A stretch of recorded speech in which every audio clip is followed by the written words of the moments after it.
안녕하세요. 북맘입니다. 오늘 소개해드릴 책은 자연의 이치와 음양의 원리로 난치병을 치료하셨던 신의 장병두 할아버지의 맘 놓고 병 좀 고치게 해주세요입니다. 장병두 할아버지는 1906년 전라북도 임실군에서 태어났다. 생후 2개월부터 등창을 앓아 힘겹게 생명을 이어오다가 궁중전이었던 외조부의 비방으로 10년 만에 소생했고 이후에 생명의 이치에 관심을 두고 18세부터 10여 년 이상 깊은 산속의 초야에서 도학 및 의학을 수련하면서 본인의 몸과 동물을 이용한 실험을 거듭해 독특한 진단과 처방법을 터득했다. 역근이의 글. 나는 할아버지를 만나기 전 정보가 더 필요하다고 생각되어 인터넷을 검색해 보았다. 그리고 그간 언론과 방송에서 보도된 자료를 통해 그분의 삶과 의술, 현재 처한 상황 등을 간접적으로 알 수 있었다. 그러나 그런 글들이나 정보들도 그분의 정신세계와 깨달음, 무술의 경지까지는 전하고 있지 않았다. 대체 어떤 공부를 했기에 신의의 경지에 올라 저렇게 많은 사람들이 그의 치료를 간절하게 원하게 되었는지 나는 대체의학을 공부하는 사람으로서 이 어른을 하루빨리 만나보고 싶어졌다. 할아버지를 처음 만난 것은 2009년 1월의 어느 날이었다. 그분이 계신 곳은 서울 장안동의 조그만 아파트였다. 재판 이후로는 되도록 외출도 자제하고 사람 만나는 일도 피하신다는 주변의 설명에 나는 집행유예 기간이라 그러시겠지 생각하며 고개를 끄덕였다. 한편으로는 현행의료법이 도대체 어떻게 100세가 넘으신 분을 재판정에 세울 수 있는지, 그리고 법에 앞서 인간의 생명부터 보호해야 될 재판부가 어떤 근거로 그분에게 범죄자라는 오명을 씌울 수 있었는지 더 정확히 알아보고 싶었다. 할아버지를 처음 본 순간 다들 그 정정함에 먼저 놀랐다. 조용한 말투로 어서 앉으라고 권하시면서 당신 때문에 고생을 한다며 인사를 건네시는데 허리만 약간 굽었을 뿐 걸음걸이와 말씀은 도저히 100세가 넘은 노인이라고는 믿기지 않았다. 어린 시절에 심한 등창으로 고통을 당하고 14살의 가족의 생계를 책임져야 했던 이야기는 눈가가 붉어질 만큼 듣는 이들의 마음을 아프게 했고 젊은 시절에 약초를 공부하게 된 인연과 몸소 약초의 독성을 실험했었던 이야기를 들을 때는 그 엄청난 끈기에 감탄을 자아낼 수밖에 없었다. 할아버지의 이야기는 2시간이 넘도록 그칠 줄 몰랐다. 할아버지에 대한 글을 쓰면서 나는 나도 모르게 그분을 존경하게 되었다. 100세가 넘는 고령임에도 새벽부터 밤늦게까지 난치와 불치의 병자를 하루에 100여 명이나 치료하는 그 자비심에 나는 내 텅 빈 가슴을 되돌아보게 되었고 면허가 없다는 이유만으로 신고당해 범죄자로 몰렸을 때도 끝까지 굽히지 않는 불굴의 의지를 보면서 나 또한 어떤 역경을 받더라도 끝내 이겨내야겠다고 마음을 다잡게 되었다. 또한 약자를 보호해야 될 법과 사회가 오히려 가진 자와 기득권자의 편에 서서 약자를 억압하고 소수의 이익만 보호하는 현실을 보면서 2000년 전에 예수의 모습과 장병두 할아버지의 모습이 겹쳐 보이기도 했다. 그럼 이제 건강에 대해서 어떤 가르침을 주셨는지 알아보도록 하겠습니다. 호흡은 깊게, 음식은 적게 먹어라. 우주를 나누어 음과 양으로 대응시키면 음은 땅이고 물이고 양은 하늘이고 불이다. 이 두 기운이 서로 교류하여 만물을 키우는데 땅의 기운과 물은 위로 올라가 만물을 키우고 하늘의 기운과 불은 아래를 비추어 만물을 자양한다. 그래서 음승양강 또는 수승화강의 법칙이 작용한다. 해석하면 음은 위로 오르고 양은 아래로 내려간다는 뜻이다. 그런데 간혹 물이 아래로 내려오고 불이 위로 솟는 자연현상도 볼 수 있다. 이런 현상들은 물과 불이 만나 조화를 이룰 수 없기 때문에 그대로 생명이 멈춰버린다. 무릇 뜨거운 것은 아래로 향하고 차가운 것은 위로 향해 서로가 만나야만 그 생명은 유지되고 활동할 수 있다. 인간의 몸으로 치면 머리는 차고 다리가 따뜻해야 건강한 것이 이치다. 그러니 발은 땅에 닿아 있고 팔은 하늘을 향해 있어야 음양이 조화를 이룬다. 그러나 중력 때문에 팔이 위가 아닌 땅을 향하기 쉬우니 의도적으로 팔을 하늘로 들어 올리는 자세를 자주 취해주면 건강이 좋다.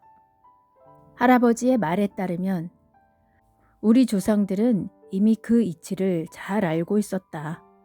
움츠려 무엇인가에 몰두하다가 뻐근하면 심호흡을 하면서 팔을 위로 뻗고 몸을 비틀잖아. 이걸 기지개라 하지. 기지개는 길을 활짝 펴는 거야. 음양의 기운을 좋게 하려는 자연스러운 몸짓이야. 팔을 위로 뻗으면 횡격막의 긴장이 풀리면서 숨이 깊게 돌아오거든. 그러면 음의 기운이 원활히 흘러. 그래서 기지개를 켤 때는 반드시 팔을 위로 향하고 다리를 아래로 곧게 뻗어야 해. 그게 바른 몸짓이야.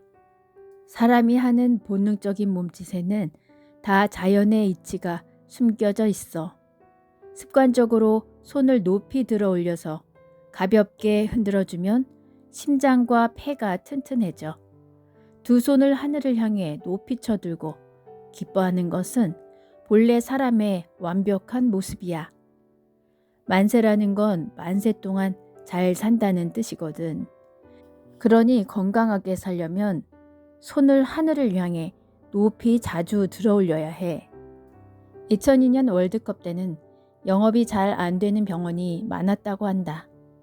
우리 한국팀이 이겨서 4강에 올라감에 따라 엔돌핀이 많이 분비되어 그렇기도 하겠지만 매 경기 극적인 승리를 해낼 때마다 전 국민이 두 팔을 높이 들고 대한민국 만세를 외치니 음양의 기가 활성화되어서 건강해졌기 때문이라면 억측일까?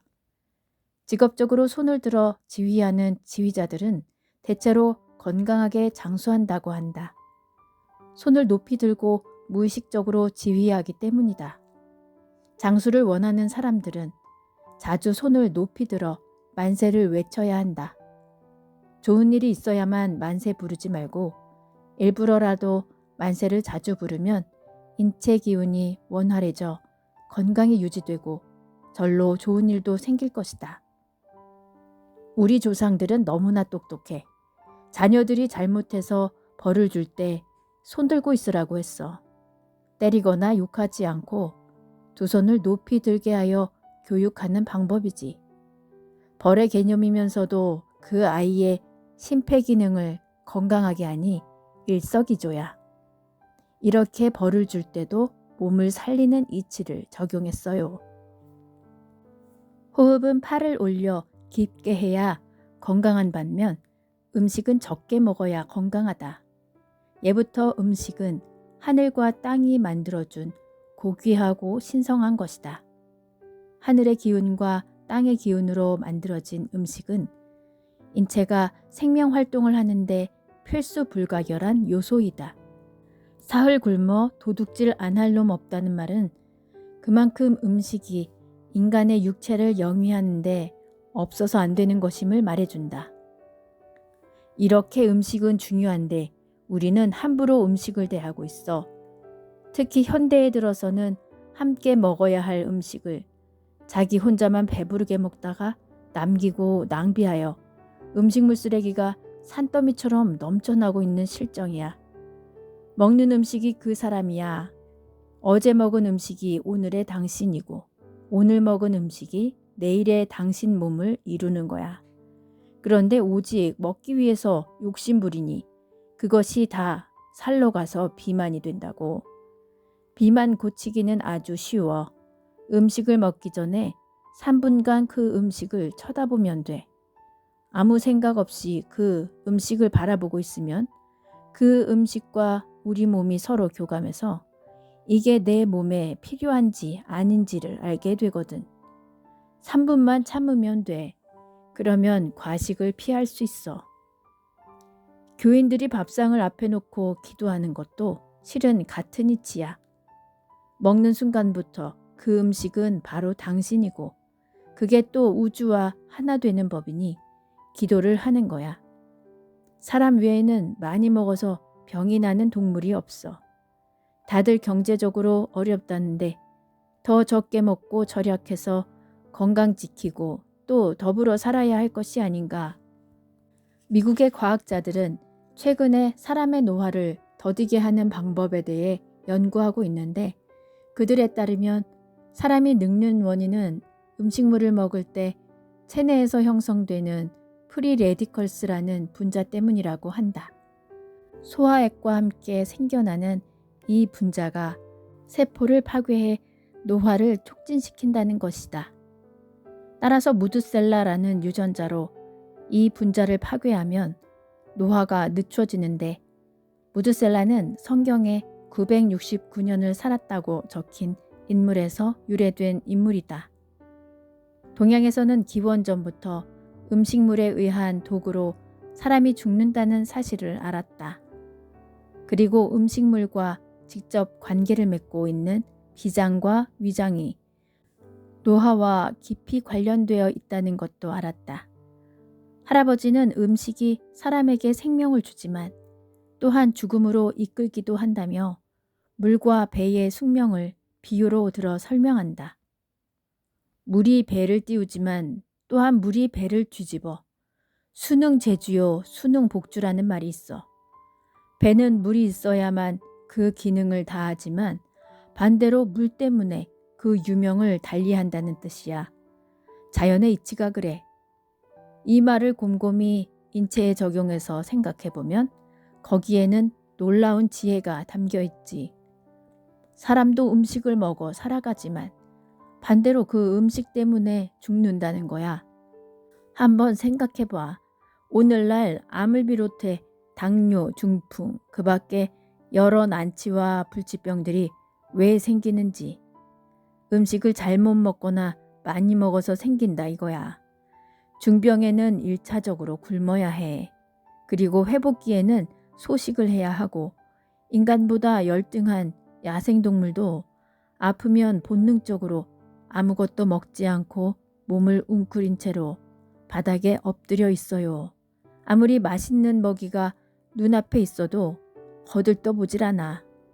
집에서 키우는 개도 마찬가지야. 이렇게 며칠을 굶고 나면 어느 틈인지도 모르게 나와서 아침에 꼬리를 흔들고 주인을 맞이하거든. 사람이 아파도 음식을 먹지 않으면 며칠 동안에 다 회복할 수 있다. 우리 몸이 아픈 경우는 대부분이 음식을 잘못 먹은 탓이다. 심하게 아플 때 밥맛이 없는 것은 음식을 먹지 말라는 몸의 신호이다. 몸에 노폐물이나 독소가 많으니 당분간 그런 노폐물과 독소가 든 음식을 끊고 몸을 조절하라는 명령이다. 그러면 몸은 자연 치유력을 발휘해서 독소를 땀이나 구토, 설사 등으로 내보낸다. 배웠다고 하는 의사들과 또 교양과 상식이 풍부한 현대인들은 먹는 것에서 벗어나질 못해. 그래서 병에서 회복하려면 단백질이 풍부한 음식을 더 먹으라고 권한단 말이야. 음식을 끊으면 병이 더 악화된다고 단순하게만 생각해요. 또 빈속에는 약을 먹으면 안 된다고 성화니까 마음 약한 환자들은 꾸역꾸역 밥을 안 먹을 수가 없어요. 고기를 끊고 독소를 빼야 나을 병인데 계속 이것저것 먹어대니 그게 낫겠어? 밥에다 약에다 몸이 더 망가지지. 감기 걸렸을 때도 한 사흘 굶으면 낫는데 밥 먹고 약 먹으면 일주일도 넘게 간다고. 현대의학은 무조건 잘 먹으라고 하잖아. 뭘 잘 먹으라는 거야? 바로 병든 몸을 만든 그 음식을 더 많이 잘 먹으라고 해. 의사들은 인체에 대한 상식이 부족해. 그게 다 자연의 이치를 잘 몰라서 그래. 실제로 단식을 하게 되면 몸이 가벼워지고 젊어지는 것을 확실히 느낄 수 있다. 몸을 악화시켰던 병적인 조직, 예를 들면 염증이나 종양 같은 조직이 속속 파괴되어 몸 밖으로 배설되기 때문에 적당한 기간 동안의 단식은 건강세포만 살려놓고 병을 고치는 지름길이다. 또 단식 이후에 적당하고 바른 식사로서 영양분을 공급하면 몸은 새로운 세포를 만들어내며 젊어지고 다시 아름다워진다. 직접 경험해보지 못한 사람들은 병이 들었을 때의 단식을 다소 위험한 것으로 받아들일 수 있다. 그러나 실제로 음식을 끊고 생수만 마시며 2, 3일을 지내다 보면 몸이 상쾌해지는 기분을 느낀다. 인간에게는 먹는 즐거움도 있지만 뱃속이 비어있는 즐거움도 있다. 배가 부르면 육체와 정신이 게을러진다. 지나친 식도락은 병을 부른다. 심각한 성인병이 다 먹는 것에서 온다. 그러니 병에서 회복하려고 하는 환자들은 반드시 뱃속부터 비워야 한다. 십장생인 학이나 거북의 장창자에 아무것도 들어있지 않다. 창자가 비어있으니 오래 산다. 진정한 건강은 배가 비어있을 때 찾아온다. 신선이 육식으로 포식했다는 이야기를 들어본 적이 있는가? 예수가 40일 동안 굶고서도 사람은 떡으로만 사는 것이 아니라고 설교한 것은 아마도 먹지 않고도 영생을 할 수 있는 비밀을 알았기 때문일 것이다. 그래서 할아버지는 목숨을 위하여 무엇을 먹을까 염려하지 말라고 가르친다. 배가 부르면 미련함이 따르고 배가 비면 지혜가 스친다. 약 대신 음식으로 치료하는 것이 진짜 건강 비결. 밥이 보약이란 말이 있어. 음식을 잘 먹으면 약을 먹을 필요가 없다는 거야. 먹을 때 영양소를 따지는 것은 서양의 상식일 뿐 실제로는 그렇지 않아요. 영양소에 따라 먹지 않고 빛깔에 따라 음식을 먹는 것이 우리네 건강 비법입니다. 음식에도 다 색깔이 있거든. 그러니 어떤 색깔의 음식이 어디에 좋은가를 알면 쉽게 건강을 지킬 수 있어요. 오행에는 색깔이 배당되어 있어요. 청적, 황백, 흑의 5가지 색깔입니다. 고구려 사신도에 보면 좌청룡, 우백호, 남주작, 북현무가 그려져 있잖아. 그 중앙은 황토색이고 그게 다 하나의 원리예요. 먹는 음식도 따져보면 간은 청색과 공명하니까 초록색 음식이 좋고 심장은 붉은색과 공명하니까 붉은색 음식이 좋고 폐는 흰색과 공명하니까 흰색 음식이 좋고 신장에는 검정색 음식이 좋고 비장은 황토색 음식이 좋은 법이야. 보리는 추운 겨울에도 청색을 띠며 자라잖아. 그러니 간에 좋지. 붉은 수수는 심장에 좋고 황토색의 기장은 비장에 좋아요. 흰쌀밥은 폐에 좋고 검은 콩은 신장에 좋아. 곡식의 색깔은 이렇게 인체와 공명을 하고 생명력을 줘요. 반대로 오장의 병이 깊이 들었을 때는 상극작용을 써먹어야 해. 내 보기에 병원의 중환자들이 회복이 더딘 거는 음식이 잘못 제공되어서 그래. 병에 따라서 음식도 다르게 처방되어야 하는데 맞지 않는 걸 자꾸 먹이니 갑자기 혼수 상태가 되거나 영양 회복이 안 되는 일이 생기는 거야. 아주 쉬운 이야기로 간장병에는 매운 것을 먹이면 안 돼요. 금극목이라 간의 병이 더 나빠집니다. 맵쌀이나 소고기, 아욱, 대추 등을 먹이면 좋아요. 심장병에는 짠 것을 먹으면 안 돼요. 팥이나 개고기, 자두나 부추가 좋아요. 비장의 병에는 신 음식을 먹이면 안 돼. 콩이나 콩잎, 삶은 밤 같은 걸 먹어야 해. 폐병에 쓴 음식 대신에 소맥이나 양고기, 은행, 부추가 좋아요. 심장병에는 단 것이 상극이에요. 맵고 짜고 달고 쓰고 자극적인 것이 다 좋지 않아. 기장이나 복숭아, 파가 좋아요. 이렇게 오곡을 주식으로 하고 오과를 부식으로 하고 오육으로 영양을 보충하고 오채로 부족한 것을 채워주면 중환자들이 쉽게 원기를 회복합니다. 중환자들에게는 음식이 바로 약이기에 정확히 체질과 진단에 따라 먹어야만 해. 인도 전통의 아유르베다 의학에 따르면 건강한 사람의 몸은 가시광선의 무지개 색깔, 즉 빨주, 노초, 파남보와 상응하면서 생명 활동을 한다. 인간이 본디 빛의 존재라는 것이다. 그래서 어머니의 자궁 속에 거꾸로 들어서서 자랄 때 엉덩이부터 머리까지 무지개 색깔의 순서대로 빛을 받는다. 즉 머리 부위는 보라색, 얼굴 부위는 남색, 목 부위는 파란색, 가슴 부위는 초록색, 배는 노란색, 배꼽은 주황색, 그리고 생명체를 탄생시키는 회음과 성기 부위는 빨간색과 서로 공명한다는 것이다. 오곡의 색과 오장의 관계를 말하는 할아버지의 설명과 인체가 다양한 색채의 혼합물이라는 관점에서 통하는 바가 있다. 할아버지는 진찰할 때도 인체에서 각각의 색깔을 본다. 그래서 정상적인 색깔이 아닌 곳에서 병의 원인을 찾는다. 당연히 치료에 있어서도 음식의 색깔이 중요해질 수밖에 없다. 빨간색은 회음을 강하게 합니다. 산수유, 복분자, 오미자 다 회음을 강하게 하는 정력제예요. 여성에게 좋은 석류도 회음 에너지를 강하게 하니 갱년기의 여성에게는 아주 좋은 식품입니다. 하지만 기운에 맞게 먹어야지 무조건 많이 먹으면 안 돼요. 고기도 빨간색입니다. 그래서 힘을 쓸 때는 고기를 먹어야 해요. 씨름 선수가 고기 안 먹고는 힘을 쓸 수 없어요. 그런데 머리만 쓰는 사람은 빨간 육고기를 덜 먹어야 합니다. 많이 먹으면 이것이 차올라서 가슴까지 가면 협심증이고 머리까지 올라가면 고혈압이고 거기서 터지면 중풍이 됩니다. 그러니 중풍을 다른 말로 하면 회음에 있어야 할 빨간 에너지가 머리까지 올라오는 병증입니다. 빨간색 과해입니다.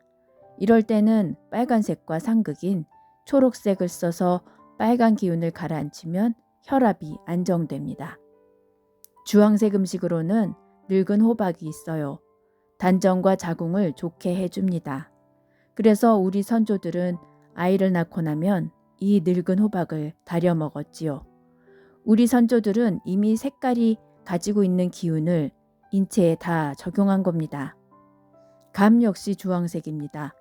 주황색이 단전에 힘을 주니까 감을 먹으면 단전이 튼튼해져요. 그래서 감이 설사를 예방하는 거야. 감 꼭지에는 그 기운이 몰려 있는데 꼭지 5개를 물에 달여 먹으면 설사가 멈춥니다. 감잎차도 단전에 힘을 주고 몸을 보호합니다. 그런데 감하고 꽃게하고는 함께 먹으면 좋지 않아요. 감이 가지고 있는 단전의 힘을 꽃게다리가 다 잘라내니까 그래요.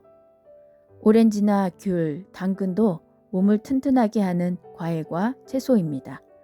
근데 당근을 먹을 때는 오이를 같이 먹지 않아야 해요. 당근은 더운 기운을 가지고 있고 오이는 찬 기운을 가지고 있기 때문에 서로 상극이 되니까 함께 먹는 것은 효과가 없어요. 황토색이나 노란색 음식은 비위를 튼튼하게 합니다. 기장살, 좁쌀 이런 것들이 체지방을 분해해서 몸의 살을 덜 찌게 합니다. 노란색 과일로는 망고가 있는데 체해서 토하고 음식이 잘 안 들어갈 때 주스를 만들어 따뜻하게 덮여서 먹으면 기운이 나고 체기가 뚫어지면서 토하는 것이 멈춥니다. 또 노란색의 달걀 노른자를 데워 기름을 내어 치질이 있는 곳에 바르면 좋아요. 그 이유는 노란색이 비위장의 색이고 이 비위장은 입술을 다스리는데 이 입술과 같은 구조를 가진 곳이 항문이기에 항문의 치질을 이 노란 달걀 노른자가 치료할 수 있다는 것이지요. 다 캐보면 이유를 알 수 있습니다. 또 치질을 단번에 치료하는 것이 있는데 집 없는 달팽이를 서너 개 구워 먹으면 즉효가 있어요. 달팽이가 들어갔다가 나왔다가 하는 것이 항문의 기능이 똥을 내보내려고 항문을 열었다가 오므리고 하는 것과 같거든. 그래서 집 없는 달팽이를 구워 먹거나 쪄 먹거나 하면 체질이 나아요. 호박죽도 노란색이지. 체했을 때 공복에 따뜻하게 먹으면 체기가 내려가고 속이 든든해집니다. 아침에 밥을 안 먹는 아이들에게 이렇게 호박죽을 해서 먹이면 좋아요. 남편도 이렇게 호박죽 한 그릇 먹고 출근해야 뱃속이 든든해서 일도 잘하고 위장병도 고쳐집니다. 카레도 노란색이니까 소화를 돕지요. 인도 사람들이 카레를 주로 먹는데 이 사람들에게는 위장병이 적고 위암도 별로 없다잖아. 그렇다고 노란색이 무조건 좋은 것은 아니거든. 지혜를 발휘해야지. 체기가 있고 소화력이 약한 사람에게 바나나는 해롭습니다. 카레에도 냉화가 함께 있으니 체기가 있을 때는 좋지 않아요. 그럴 때는 레몬이나 파인애플 같이 시고 단 과일이 좋아요. 반면에 소화가 잘 되는 사람에게 바나나가 좋아요. 허기를 면해주니까 그래요. 채소는 다 초록색입니다. 채소를 많이 먹으면 심장병에 좋아요. 하지만 채소도 그 성질에 따라 가려 먹어야 할 때는 가려 먹어야 합니다. 파나 양파는 미역과 함께 먹으면 안 됩니다. 미역은 독소를 해독하는데 파는 양기를 돋아서 독소가 빠지지 않게 만들어요. 또 배추를 너무 많이 먹으면 담이 성해져서 무릎에 관절염이 생길 수 있어요. 우리나라 여성들이 60만 넘으면 관절염이 생겨 붓고 걸음을 잘 못 걸어요. 배추김치를 너무 많이 먹어서 그렇습니다. 살집이 있고 통통하고 잘 붓는 사람은 60이 넘으면 배추를 덜 먹어야 관절염에 좋습니다. 무릎 관절염이 있는 사람은 배추를 한 달만 먹지 말아보세요. 관절염이 수월해져서 걷기가 아주 편해집니다. 물론 깍두기나 열무김치는 먹으면 좋습니다. 가을무는 동삼과 같으니까. 머위는 혈액순환을 잘 시켜 신경통에 좋습니다. 냉이는 봄에 초록 기운을 가지고 대지 위로 올라와서 넓게 퍼지기 때문에 혈관을 확장시켜 순환을 원활하게 합니다. 그런데 파란색은 음식이 별로 없어. 그러니 푸른 하늘을 보며 항상 감사하는 마음을 가지면 됩니다. 남색은 바다의 색깔이기 때문에 바다에서 나는 해조류를 먹으면 스트레스를 다스릴 수 있어요. 바다라 넓고 깊기 때문에 우리 마음도 넓게 깊게 해줍니다. 그래, 마음이 옹졸해지면 바닷가에 서서 수평선을 바라보면서 드넓은 바다의 숨결을 깊이 호흡하면 좋습니다.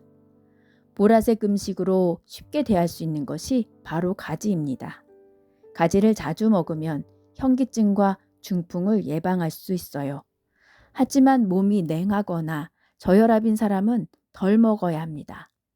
동상에 걸렸을 때는 가지나무를 뿌리까지 삶아서 그 뜨거운 물에 담그고 있으면 냉기가 빠집니다. 양배추도 보라색이 있고 고구마도 보라색이 있습니다. 포도도 보라색 과일입니다. 보라색은 뇌 부위에 영향을 주는 색깔이니 이런 것들이 뇌질환 중풍 등의 효과가 좋아요. 머리카락을 유연하고 빠지지 않게 하는 창포도 보라색입니다. 창포물로 머리를 감으면 창포의 보라색 기운이 머리 부위에 기운을 주어 머리카락도 건강하게 하는 거예요. 그런데 창포는 머리카락을 새로 나게도 하지만 수명을 늘리는데 또 최고의 명약이에요. 지혜로운 사람은 벌써 창포가 장수약이라는 것을 눈치챘을 겁니다. 머리가 새로 난다는 것은 젊어진다는 것이고 젊어진다는 것은 오래 산다는 뜻이잖아요. 그 중에서도 9마디가 있는 창포를 찾아서 온도와 습도가 일정한 방 안에서 100일 동안 말리고 가루로 빻아 하루 3번씩 먹으면 눈과 귀가 밝아지고 수명이 연장됩니다. 이거는 신선들이 먹었던 음식이에요. 하지만 몸이 비대한 사람이 먹으면 살이 더 찌니까 조심해야 해요. 장병두 할아버지의 이야기대로 포박자에는 신선들이 창포를 즐겨 먹었다는 기록이 있다. 한취라는 사람이 13년간 창포를 계속 복용했는데 몸에 털이 나고 하루에 10,000마디 말을 할 수 있게 되었으며 겨울에도 상반신을 드러내고 있어도 춥지 않았다고 한다. 창포 중에서도 보라색 꽃을 피우고 있고 돌 위에 자라고 있고 1촌에 9개의 마디가 있는 창포가 가장 효험이 있다고 한다.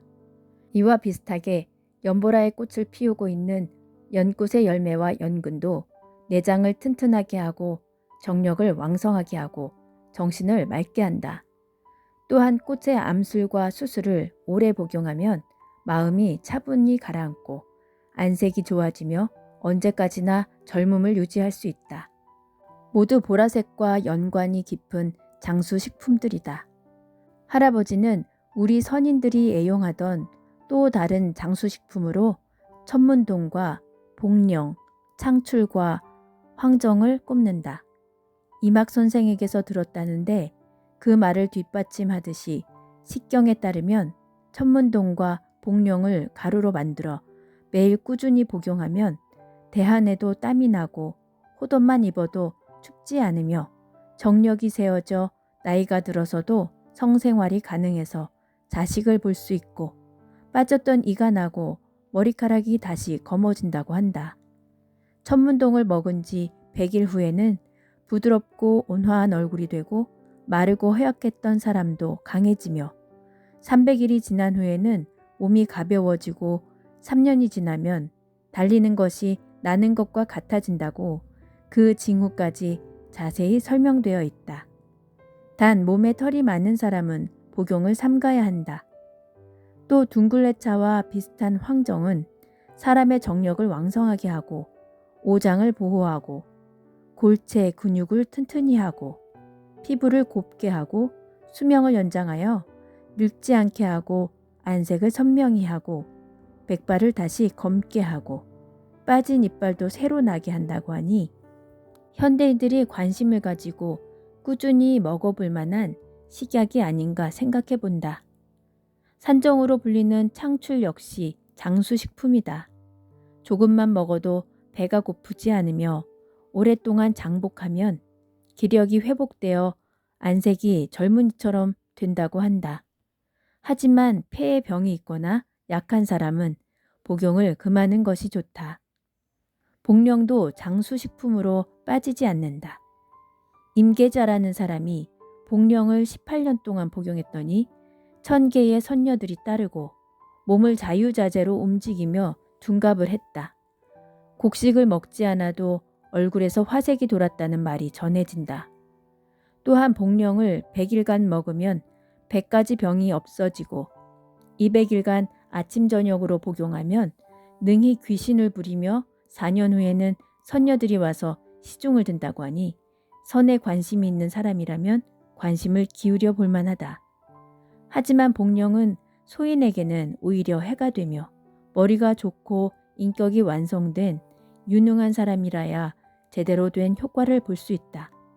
할아버지도 100세가 넘은 나이임에도 힘이 있고 근골이 튼튼하여 12시간 이상을 쉬지 않고 진찰하고 처방하셨으니 아마도 신선들이 먹었다는 식품을 장복하고 계실지도 모르겠다는 생각이 든다.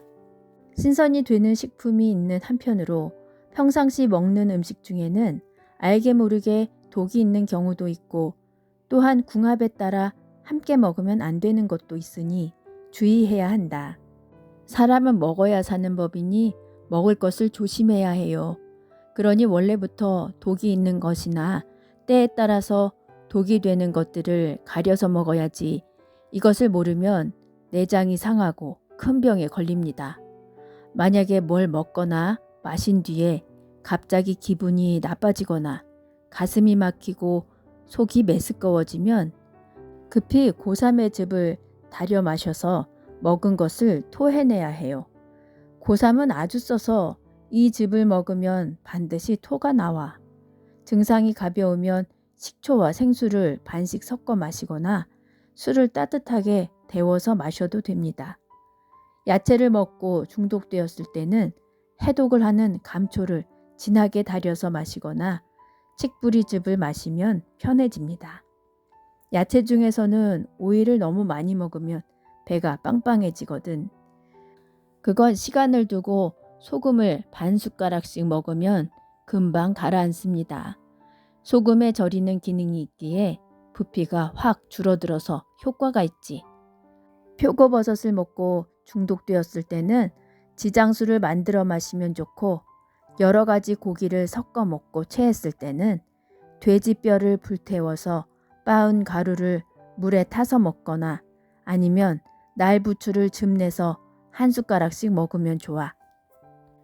소고기나 양고기를 먹고 체했을 때는 감초를 즙을 내어 마시면 좋고, 개고기를 먹고 소화가 안 돼서 배가 팽팽해지고 입안이 마르면 살구씨를 가루내서 마셔봐. 생선을 먹고 체했거나 소화가 안 될 때는 귤 껍질인 진피를 가루내어 마시고, 게를 먹고 중독되었을 때는 마늘즙을 먹으면 좋습니다. 오리알을 먹고 체했을 때는 찹쌀을 삶은 물이 효과가 있고, 달걀을 먹고 체했을 때는 소주를 마시거나 식초와 생수를 섞어 마시면 쓱 내려갑니다. 어떤 음식을 먹었든 먹고 체한 그 음식을 태워서 먹으면 체가 내려갑니다. 술이 안 깰 때는 콩즙이나 칡즙 또는 오디나 귤껍질즙이 효과가 있어요. 또 술을 먹고 체했을 때는 삭힌 홍어가 체기를 내려줍니다. 그래서 술안주로 홍어를 먹으면 체하지 않아요. 할아버지는 먹어야 할 것과 피해야 할 것, 또 함께 먹으면 안 되는 것들은 반드시 구별해서 먹으라고 말한다. 뷔페식 식단이 눈으로 볼 때는 좋아 보여도 먹고 나면 속이 불편한 이유가 한꺼번에 여러 가지를 먹었기 때문이다. 할아버지의 음식 충고를 더 들어보자. 과일은 밤에 먹으면 해롭고 공복에 먹어야 좋다. 바나나, 고등어, 오징어는 체가 있는 사람에게 해롭다. 오리는 중풍에는 좋지만 너무 많이 먹으면 오히려 해롭다. 소고기와 돼지고기를 섞어서 먹으면 심장에 좋지 않다. 고구마는 위가 강한 사람에게는 좋지만 위가 약한 사람에게는 좋지 않다. 달래는 간장에 넣어 먹는 것이 좋은데 식초가 같이 들어가면 몸에 해롭다. 은행을 너무 많이 먹으면 신장에 해롭다. 한약을 먹을 때 녹두를 먹으면 약효가 떨어진다. 우럭은 맑은 날에 먹으면 몸에 좋지만 비 오는 날에는 피하는 게 좋다. 염증이 생길 때 생선이나 생고기, 육회는 피하는 게 좋다. 소뼈를 고울 때 인삼이나 녹용을 같이 넣어서 먹으면 고혈압이 될 수 있다. 토끼 고기는 열을 내리지만 생강과 함께 먹으면 좋지 않다. 소고기를 밤과 함께 먹으면 좋지 않다. 대신 대추를 몇 개 넣으면 고기의 나쁜 피를 없애준다. 소고기, 소의 내장을 개고기와 함께 먹으면 좋지 않다. 양고기를 생선이나 생선회와 함께 먹으면 좋지 않다. 소 간을 메기와 함께 먹으면 중풍을 일으킬 수 있으니 반드시 피해야 한다. 닭고기를 생선과 함께 먹으면 좋지 않다. 뱃속이 뭉쳐 응어리가 생길 수 있다. 메추리 고기와 돼지고기를 함께 먹으면 안 된다.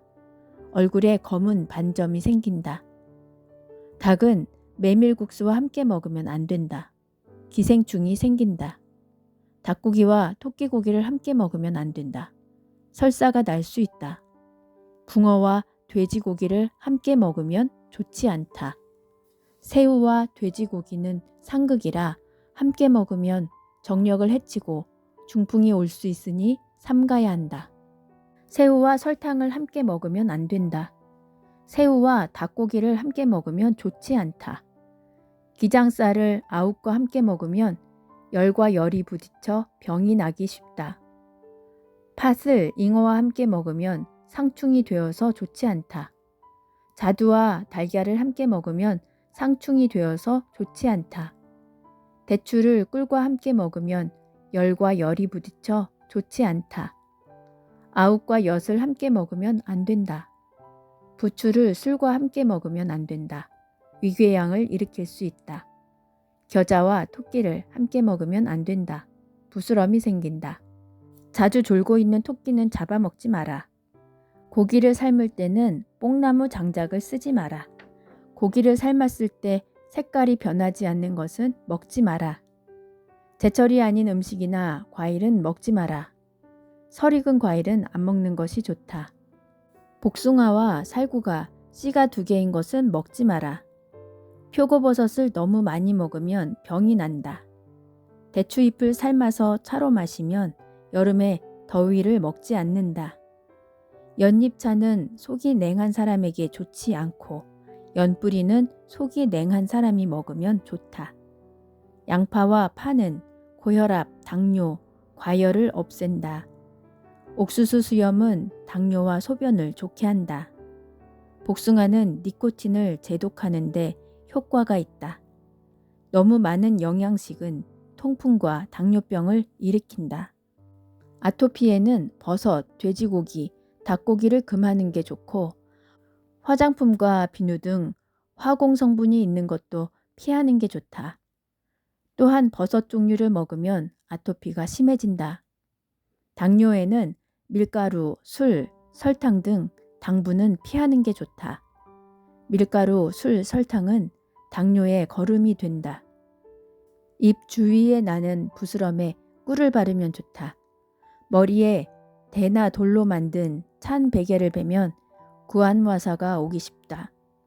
무엇을 먹었든 식중독에 걸렸을 때는 참기름 1숟가락을 먹으면 좋다.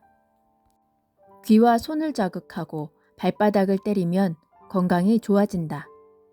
민간요법으로 전해 내려오는 치료법 중에 귓볼을 3번 잡아당겨 두통을 가라앉게 하는 방법이나 어린아이가 경기를 일으킬 때 귓볼을 세게 만져주거나 혹은 피를 내주는 방법, 그리고 뇌졸중 등으로 갑자기 기절했을 때 귓볼 뒷부분에 실핏줄이 엉켜있는 곳에서 피를 빼내는 방법 등은 모두 귀를 이용한 옛사람들의 응급 처방이었다. 실제로 귀를 있는 그대로 관찰해보면 놀랍게도 생명의 모습을 발견할 수 있다. 사람이든 동물이든 일단 정자와 난자가 만나서 수정이 되면 암컷의 자궁 속에 정착하여 커가는데 그때 모습이 바로 귀와 꼭 닮았다. 아이가 엄마 뱃속에 웅크리고 있는 모습을 상상해보자. 아이의 머리는 아래를 향하게 하므로 귓볼이 제일 아래에 있고 척추에 해당하는 것이 귓바퀴 부분이며 얼굴 쪽으로 돌아 나오는 귀 부위에 하복부와 양다리가 있고 뒷구멍 부위는 가슴과 배 부분에 상응한다. 우리 선조들은 정말 지혜로웠어. 아니 해안 있는 민족이지. 병을 예방하고 치료하기 위해 몸의 일부분을 이용했어. 그것이 바로 귀야. 이 귀의 모습을 단순화하면 그것은 정자의 모습이고 또 올챙이의 모습과도 비슷해. 모든 자연의 생명이 시작되는 모습이야. 그래서 옛 임금의 왕관에는 생명의 모습을 상징하는 귀의 모양과 비슷한 고곡이라 불리는 옥석을 매달았어요. 아마도 임금이란 만백성의 생명을 먹이고 입혀서 편안하게 하는 책임을 진 존재라는 것을 상징하는 걸 거야. 우리 선조들은 어떻게 생명체의 모습이 고곡이나 태극처럼 생겼다는 것을 알았을까? 고곡뿐만 아니라 우리나라의 상징인 태극기도 이런 모습이야. 이 태극 속에 양을 상징하는 부분과 음을 상징하는 부분이 바로 생명의 씨 모습이고 이 음양이 합쳐져 태극이 되듯이 정자와 난자가 합쳐지면 소우주 본체인 인간이 출생하는 거지. 이런 생명의 문양을 국기로 쓰는 나라는 우리나라밖에 없어. 이게 다 선조들의 지혜야. 혈감 속에서 천지가 갈라지며 음양이 생성되고 조화를 이루면서 커다란 우주가 생성되었듯이 인간도 어둠 속에서 여와 남의 기운이 서로 만나 개벽하여 소우주로의 생명을 시작하는 것이다. 이렇게 귀는 생명의 원리, 즉 태극의 원리를 보여준다. 국기를 태극기로 정한 것은 우리 민족의 선견지명이다. 태극기는 생명의 원리, 삶의 원리, 그리고 대우주, 자연의 원리를 상징한다. 할아버지는 귀를 만지면 건강이 좋아진다며 재밌는 이야기를 함께 들려준다. 생일을 귀 빠진 날이라고 하잖아. 왜 생일을 귀 빠져서 할까? 아기가 엄마 뱃속에서 빠져나오는 동안 피차간에 가장 힘든 것이 바로 머리가 빠져나오기 시작할 때야. 이때 통증은 자동차로 연달아 7번 교통사고가 난 것과 같아. 그러다가 귀가 빠져나오기 시작하면 그때부터 산모의 고통은 많이 줄어들어요. 그래서 생일을 귀 빠진 날이라고 부르는 거야. 또 귀만 보면 그 사람의 인물과 성격도 알 수 있어. 그놈 참 귀 한번 잘생겼다 그러잖아. 귀문이 작으면 마음도 좁다고들 하고. 옛날 어른들은 서울 구경 시켜준다며 아이의 양쪽 귀를 위로 잡아당기면서 쥘 귀냐 놀 귀냐 묻고는 아이가 놀 귀다 하면 놀아보세 그러며 귀를 잡아당기고 쥘 귀다 하면 쥐어보세 그러며 귀를 꽉 쥐었단 말이야. 그게 그냥 놀림이 아니라 귀가 몸 하나를 축소해 놓은 모습이니 자극하면 건강해진다는 것을 깨달아서 그랬던 거야. 귀가 몸속의 정보를 다 가지고 있으니 건강해지기 위해서는 귀를 자주 문질러야 한다. 특히 아침에 세수할 때는 반드시 찬물로 귀를 씻고 문질러 주어야 한다. 냉수 마찰은 게으르고 추워서 못한다 하더라도 귀는 얼마든지 찬물로 닦을 수 있지 않겠는가. 아이들을 세수시킨 때도 꼭 귀를 잘 닦아주어야 하고 혼자 세수할 때는 귀를 깨끗이 닦았는지 검사해서 습관이 몸에 배도록 해주어야 한다. 아이들이 말을 안 듣고 뺀질거릴 때는 귀를 살살 잡아당겨 벌 주는 방법은 어떨까? 벌을 주니 버릇고쳐 좋고 귀 잡아당겨 건강해져 좋으니 일석이조가 아닌가. 예로부터 수상을 보면 그 사람의 운명을 알 수 있다고 했다. 손의 모습도 인체의 축소판이기 때문이다.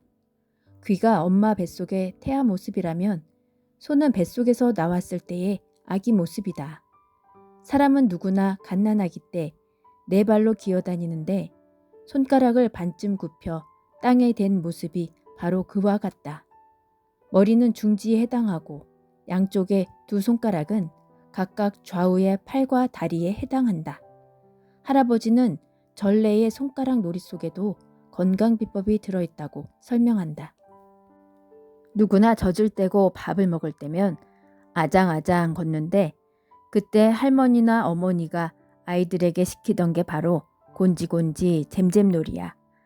손가락으로 손바닥의 가운데를 찌르는 놀이인데 거기는 오장이 들어있는 데거든.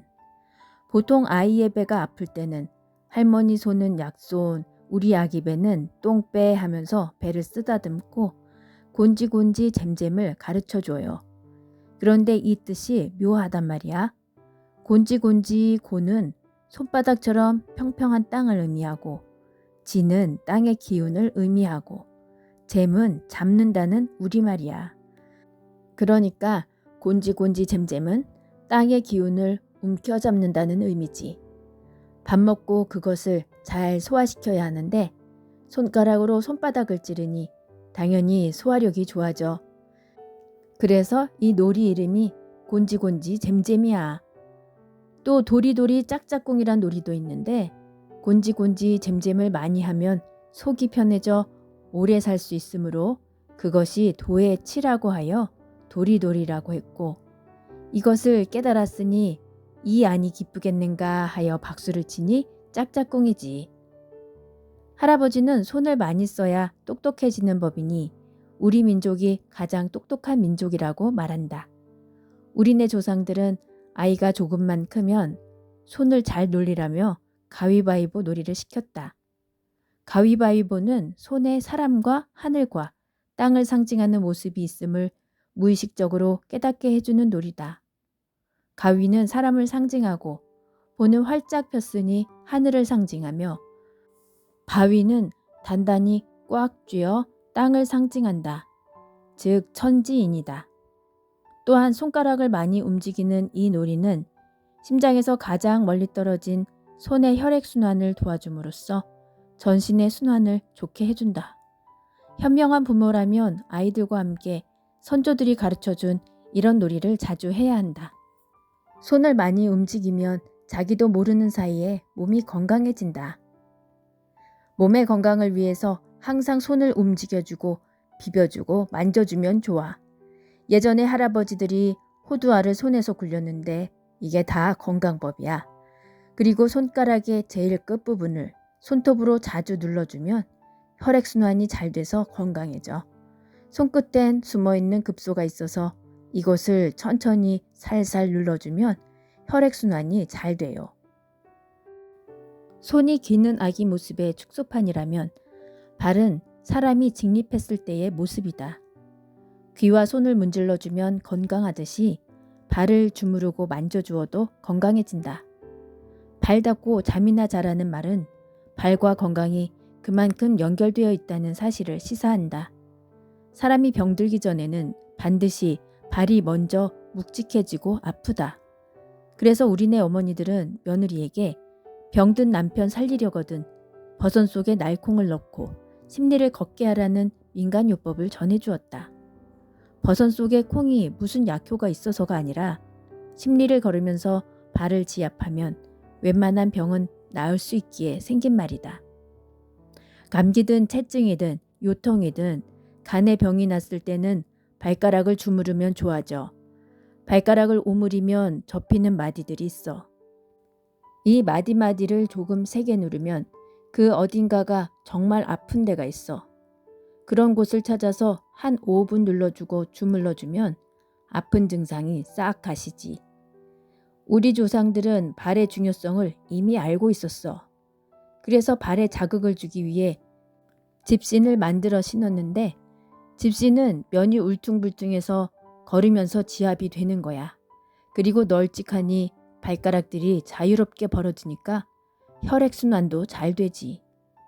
일본 놈들이 신는 평평한 게다와는 달라. 또 지프로 달걀을 싸면 달걀이 골치 않고 장을 담그면 발효가 잘 돼. 그러니 이것으로 감싼 발은 얼마나 편하겠어? 우리에게는 첫날 밤 신부집에서 신랑을 거꾸로 들고 발바닥을 때리는 결혼 풍속이 있다. 요즘은 많이 사라졌지만 결혼식의 재미를 한층 더해주는 풍속이다. 그런데 여기에도 선조의 지혜가 들어있다. 우선 신랑을 거꾸로 들게 되면 다리로 몰렸던 피로감이 해소되며 둘째로 혈액이 전신으로 순환하니 심장 기능이 활발해진다. 셋째로 발바닥을 때리니 발바닥과 연결되어 있는 몸 전체가 자극받아 기력이 좋아진다. 특히 발바닥에는 정력과 연결된 용천혈이 있는데 이곳을 자극하면 신장과 심장의 기능이 강화되어 첫날 밤을 무사히 치를 수 있다. 겉으로는 일부러 신랑을 놀려 됨됨이나 인내심을 시험하는 듯 하지만 속으로는 남녀 칠세 부동석이라 성을 경험하지 못한 신랑의 복상사를 미리 예방시켜주는 것이다. 사람이 다른 동물과 다른 점은 두 발로 서서 두 손으로 도구를 사용한다는 것이다. 그런데 이렇게 직립하게 되니 머리의 무게에 눌려 척추에 무리가 가기 시작했고 네 발로 지탱하던 몸무게를 두 발로 견디면서 발의 부담도 커졌다. 그래서 늘 피로한 사람들은 대부분 발에 그 원인이 있다. 발로 바삐 뛰고 움직여야 하는데 그게 힘이 드는 것이다. 더군다나 사람의 발은 땅의 모습을 닮아 평평한데 요즘은 땅과 접촉하며 사는 사람들이 거의 없다. 건강해지려면 발을 땅과 잘 접촉해야 하고 발을 잘 주물러주고 용천혈을 자극하면 더욱 좋다.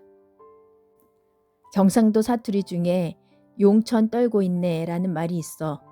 발바닥에 용천혈을 때리면 정력이 좋아져 공연히 부인에게 눈짓을 보낸단 말이야. 그런데 그 부인이 할 일이 많아. 그러니까 남편에게 용천 떨지 말라고 말한 데서 나온 말이지. 바쁘니 귀찮게 하지 말라는 뜻이야.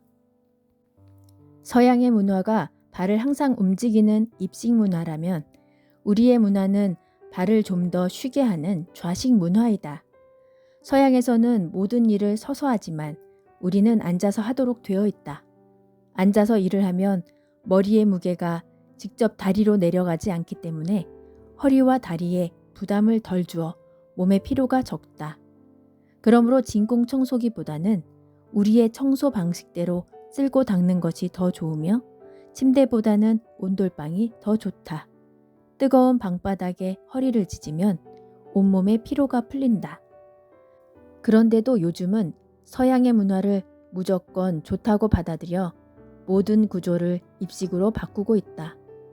특히 부엌 구조가 바뀌면서 요즘 여성들은 선조들보다 훨씬 더 많은 병에 시달린다.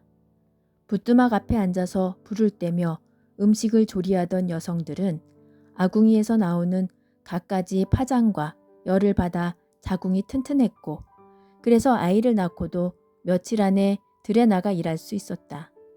그러나 요즘 여성들은 입식 부엌에서 편하게 움직이고 또 전자제품으로 훨씬 일이 줄어들었는데도 몸은 더 아프다.